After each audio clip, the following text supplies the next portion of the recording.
बिस्मिल्लाहिर्रहमानिर्रहीम, अस्सलाम वालेकुम, वेलकम टू लिटरेचर ऑनलाइन। आज हम कर रहे हैं जॉन डन की हिम कर रहे हैं hymn to God my God in my sickness.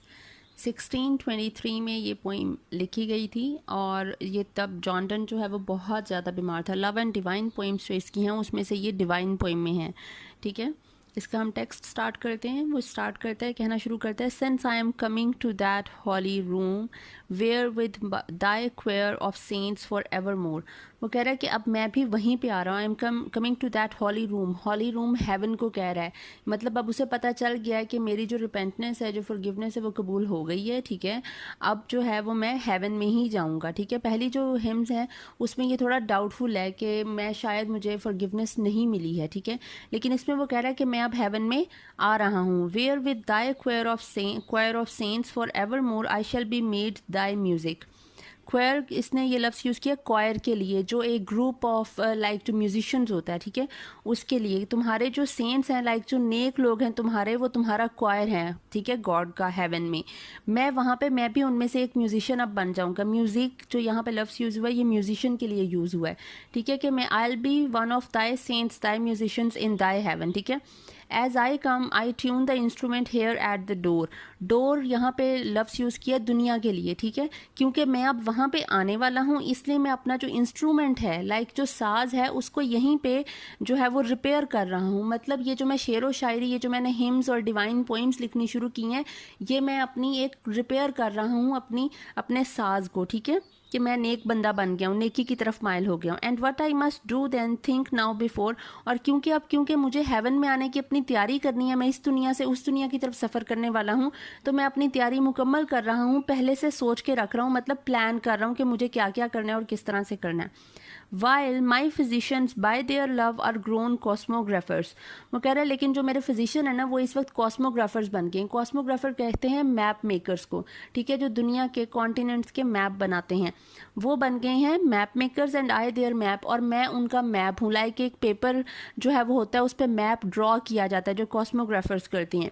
Who lie flat on this bed, मैं एक मैप की तरह, एक उस पेपर की तरह ज़मीन पर, लाइक मैं बेड पर सीधा लेटा हुआ हूँ फ्लैट, और वो मेरा मुआयना कर रहे हैं। ठीक है, जो वो चेकअप कर रहे होते हैं, एग्जामिन करते हैं, डायग्नोस करते हैं। तो वो जो डॉक्टर्स हैं, जो फिजिशियंस हैं सारे, वो ऐसे हैं जैसे उन्होंने इसको एक पेपर समझ लिया, उस पर वो डिफरेंट मैप्स ड्रॉ कर रहे हैं और डिफरेंट जगहों को देख रहे हैं कि कहाँ पे क्या रह गया जो डिस्कवर होने वाला होगा। ठीक है, that by them may be shown that this is my southwest discovery perfectum febris by these traits to die। और कह रहा है मुझे लग रहा है कि जिस तरह डॉक्टर जो है वो एक बीमारी का डायग्नोसिस करता है एक जगह पे, ठीक है, किसी एक ऑर्गन का, उसी तरह इन लोगों ने भी मेरा जो साउथ वेस्ट की जो डिस्कवरी है ना वो कर ली है कि यहाँ पे परफ्रेटम फेब्रिस का मतलब है हीट है। लाइक इसे बुखार बहुत ज़्यादा था। ठीक है, जिस तरह जिगर की गर्मी हो जाती है, इस तरह इसकी इस जो एरिया है, जो ये ऑर्गन है, यहाँ पे बहुत ज़्यादा हीट है, बहुत ज़्यादा बुखार है। By these straits to die, और मुझे पता है कि ये बीमारी जो है, ये जो बीमारी है स्ट्रेट जो है टू डाई, ये नैरो है। ठीक है, यहाँ से लाइक इस पानी का निकलना, ये नैरो एक जो है वो रास्ता है, पैथ है पानी के निकलने का। तो बिल्कुल उसी तरह मेरी जो मौत का जो ज़रिया बनना है, जिससे मेरी जान जानी है, वो शायद यही बीमारी है जो उन्होंने डायग्नोस कर ली है। ठीक है, मेरे साउथ वेस्ट में।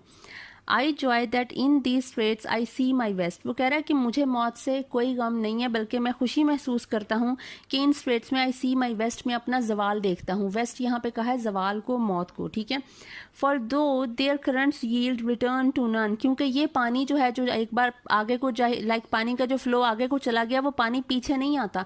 पानी का फ्लो एक ही साइड पे रहता है, समंदर कभी वापस नहीं आता। ठीक है, कि पानी आगे को ही बहता रहता है, कि अगर मैं एक दफ़ा इस दुनिया से चला गया तो ऑब्वियसली मैं इस दुनिया में वापस नहीं आऊँगा। What shall my west hurt me, तो मुझे फिर इसका दुख क्यों हो। ठीक है, कि मैं तो इस दुनिया को छोड़ के जिस दुनिया में, जिस खुदा की इबादत में मैं अब लग गया हूँ, जिसकी मैं वर्शिप कर रहा हूँ, तो मैं इसमें वापस आना भी क्यों चाहूँगा। इसलिए मुझे इसकी कोई तकलीफ नहीं है कि मैं वापस नहीं आ सकूँगा। As west and east in all flat maps and I am one are one, क्योंकि जब मैप को रखते हैं तो मैप में देखिए आप, एक तरफ हम कह देते हैं ये वेस्ट है, ये ईस्ट है, ये साउथ है, ये नॉर्थ है, लेकिन ओवरऑल वो मैप एक ही है। वो उसी तरह कह रहा है कि चाहे मेरा कोई ऑर्गन ख़राब है या नहीं है, लेकिन ओवरऑल मैं एक ही हूँ। इस वक्त इस एक होने का मतलब क्या है कि चाहे वो मेरा दिल है चाहे वो मेरा दिमाग है, दोनों एक ही चीज़ चाहते हैं, और वो चाहते हैं अल्लाह ताला से माफ़ी मांगना, रिपेंट करना, अपने गुनाहों पे रिग्रेट होना, रिपेंट करना, फॉरगिवनेस मिल जाना, हेवन में जाना। ठीक है, ये सब एक ही चाहते हैं, तो हाँ हम एक ही हैं। So death doth touch the resurrection, इसीलिए ये जो मौत है ये आपको रेजरेक्शन कहते हैं, ज़िंदगी दोबारा मिलना, रीबर्थ को। ठीक है, जिस तरह क्राइस्ट को रीबर्थ होनी है क्राइस्ट की, उसको रेजरेक्शन का है रेज फ्रॉम डेड, कि ये जो डेथ है ये मेरे लिए एक किस्म की रेजरेक्शन होगी। वो किस तरह से होगी कि इस फानी दुनिया में, ये जो मॉडल वर्ल्ड है, यहाँ पे तो मेरी डेथ हो जाएगी, लेकिन आफ्टर डेथ, जो लाइफ आफ्टर डेथ मुझे मिलनी है इसके बाद हेवन में, दैट विल बी इमॉर्टल। ठीक है, वो मेरे लिए ताउमर जिंदगी होगी, और वो मेरी एक रीबर्थ होगी हेवन में। इसलिए मेरे लिए ये मौत जो है ये रेजरेक्शन के बराबर है, और मुझे इसका कोई दुख नहीं है।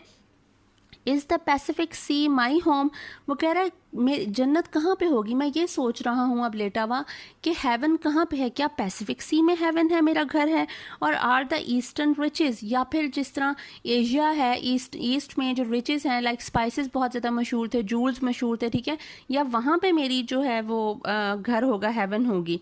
इस जेरूसलम, या फिर जेरूसलम में मेरे हेवन होगी। एनियन, मैगलन और गिब्राल्टर, या फिर ये जो स्ट्रेट्स हैं एनियन, मैगलन और गिब्राल्टर, क्या यहाँ पे हेवन होगी। All straits and none but straits are ways to them, वो कह रहे हैं कोई भी स्ट्रेट हो, कोई भी नैरो पैथ हो, कोई भी रास्ता हो, जाता एक ही तरफ है, are ways to them, heaven की तरफ ही जाता है।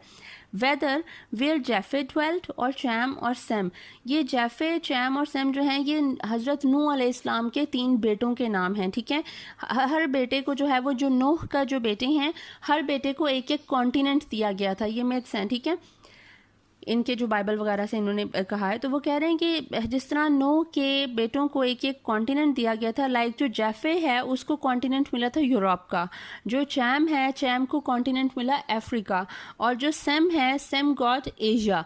ठीक है, सो ये जो डिफरेंट कॉन्टिनेंट्स है, क्या यहाँ कहीं पे हेवन होगी जहाँ पे नूह के बेटों को जो कॉन्टिनेंट्स मिले, इनमें से किसी में हेवन होगी। अब ये डन कह रहा है, वो कह रहा है we think that paradise and Calvary, Christ cross and Adam's tree stood in one place. वो कह रहा है कैलवरी ऐसी जगह थी, वो जगह थी जहाँ पे क्राइस्ट को क्रूसीफाई किया गया था। ठीक है, वो कह रहा है चाहे वो पैराडाइज है जहाँ पे एडम ने जो एप्पल ट्री के पास खड़ा होकर वो एप्पल खाया था, या फिर कैलवरी वो प्लेस जहाँ पे क्राइस्ट को क्रूसीफाई किया गया था, दोनों जगहें एक ही बराबर हैं, एक ही अहमियत रखती हैं और एक ही जैसी हैं।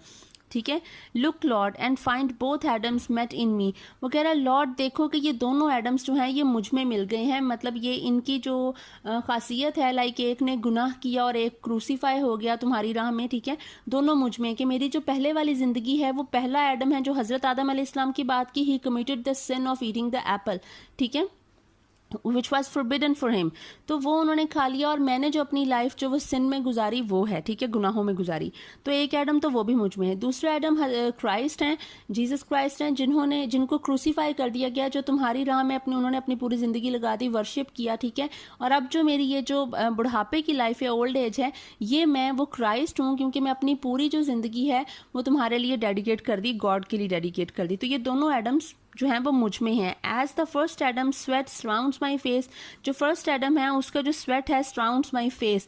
ठीक है, कि वो जो पसीना है उनका, जो एक अनथक मेहनत है, जो उन्होंने एक गुनाह कमिट कर लिया और उसके बाद उन्होंने उनको जो रिपेंटनेस का जो टाइम है, ठीक है, रिपेंट किया, किस तरह से उनको वो जो कुछ लाइक सफ़र करना पड़ा, वो सारा कुछ उनका। May the last Adam's blood my soul embrace, वो कह रहा है मेरी दुआ है कि ये जो लास्ट एडम है, जो क्राइस्ट है, उनका जो ब्लड है, ठीक है, वो जिसके लिए क्रूसीफाई हुए, जिस एक काविश के लिए क्रूसीफाई कर दिया गया उन्हें, उनका जो ब्लड है उसका सारा असर भी मुझ पर आ जाए, मैं उसको लाइक अडेप्ट कर सकूं। ठीक है, उस चीज़ को। So in this purple wrapped receive me Lord, purple wrapped है क्राइस्ट की क्राइस्ट को जब क्रूसीफाई किया गया, उन पे जो टॉर्चर हो रहा था, उनका जो ब्लड जो है वो ड्रिप कर रहा था, ये उस ब्लड की बात कर रहा है कि वो जो ब्लड है, क्योंकि अब मेरी जो ज़िंदगी जो मैं पछता के गुजारा हूँ, ये पछतावे एक किस्म के वो ब्लड हैं जो मेरे अंदर से ड्रिपिंग कर रहे हैं। ठीक है, जिस तरह क्राइस्ट का ब्लड जो है वो उनके टॉर्चर से ड्रिप कर रहा था, तो इसलिए मुझे अब इसमें कबूल कर लो। By these his thorns give me his other crown, वो कह रहा है जो हज़रत ईसा अलैहिस्सलाम के जो क्राइस्ट के माथे पे जो क्राउन का उन्होंने वो जो लाइक थॉर्न्स का, कांटों का ताज पहनाया हुआ था, अगर आपने देखा हो, मूवीज़ में भी दिखाया जाता है, और ये चर्चेज़ में भी जो हज़रत ईसा का एक स्कल्पचर सा बनाया हुआ होता है, उसमें कांटों का और नेल्स का ना एक क्राउन सा उनके पहनाया हुआ होता है, जो उनके माथे पे, फोरहेड पे चुभ रहा है और उससे ब्लड जो है ना वो निकल रहा है, ठीक है, वो ब्लीड कर रहा था उनका फोरहेड। तो वो कह रहा है कि जिस तरह उनके उस वक्त फोरहेड से ब्लीड कर रहा था ना, उसी तरह मैंने भी अब एक क्राउन पहना हुआ है। तो जॉन डन किस क्राउन की बात कर रहा है? उसने पहना हुआ है कि क्राउन ऑफ मर्सी और crown of suffering. Crown of suffering है जो अब वो सफ़र कर रहा है, जब वो पछता रहा है अपने गुनाहों भरी ज़िंदगी पे।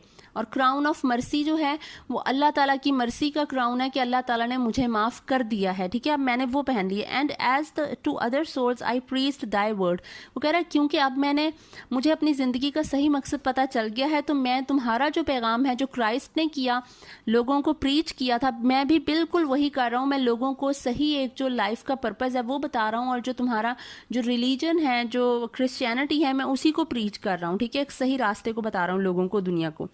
Bye be this my text. वो कह रहा है ये जो मेरी पोइम है, इसको मेरा वो टेक्स्ट समझ लो, इसको एक प्रूफ समझ लो कि मैं ये जो कुछ भी कर रहा हूँ। माई सरमन टू माइन ओन। ये एक ऐसा सरमन है जो तुम कहो कि बाकी तो मैं लोगों को पढ़ा रहा हूँ, ये जो मेरी पोइम है इसको तुम समझो कि ये मैंने अपने लिए एक सरमन लिखा है, ठीक है। Therefore that he may raise the Lord throws down, कि क्योंकि मेरी जो ज़िंदगी जो बिल्कुल एक गुनाहों में गुजर गई थी, तो ये जो सरमन होगा मेरा, ये जो मेरा टेक्स्ट होगा, ये प्रूफ होगा, और ये मेरे लिए लड़ाई करेगा उस वक्त कि मुझे हेवन में ही जाना है, और लॉर्ड तुम मुझे फॉरगिव कर दोगे मेरा ये सरमन देख के, मेरा ये टेक्स्ट और मेरी ये पोइम देख के, कि तुम्हारे बंदे ने तुम्हारे लिए ये कोशिश की थी और मैं सही था और मैंने सच बोला था कि मैंने ये किया है, ठीक है। तो आई होप आपको अब ये पोइम की समझ अच्छी तरह से आ गई होगी। Thank you so much.